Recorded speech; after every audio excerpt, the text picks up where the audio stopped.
নির্মলেন্দু প্রকাশ গুণ চৌধুরী 1945 সালে 21শে জুন নেত্রকোনা জেলার পাহাড়াট্টা উপজেলার কাশবন গ্রামে জন্মগ্রহণ করেন। তার পিতার নাম সুখেন্দ্র প্রকাশ গুণ চৌধুরী এবং মাতার নাম বীণা পানি। তিনি নেত্রকোনা কলেজ থেকে 1962 সালে ম্যাট্রিকুলেশন এবং 1964 সালে ইন্টারমিডিয়েট পাশ করেন। ছাত্র জীবনে তিনি বামপন্থী রাজনীতির সাথে যুক্ত ছিলেন। তিনি বাংলাদেশের একজন বিখ্যাত কবি, অর্থাৎ তাকে কবিদের কবি বলা হয়।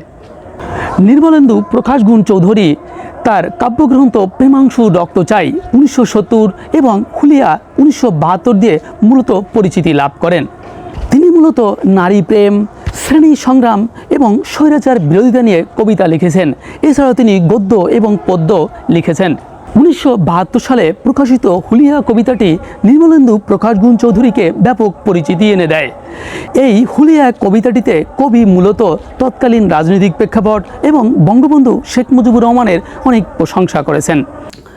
নির্মলেন্দু প্রকাশ গুণ চৌধুরী 1982 সালে বাংলা একাডেমি সাহিত্য পুরস্কার এবং 2001 সালে 21শে পদক পুরস্কার এবং 2016 সালে স্বাধীনতা পুরস্কারে ভূষিত হন।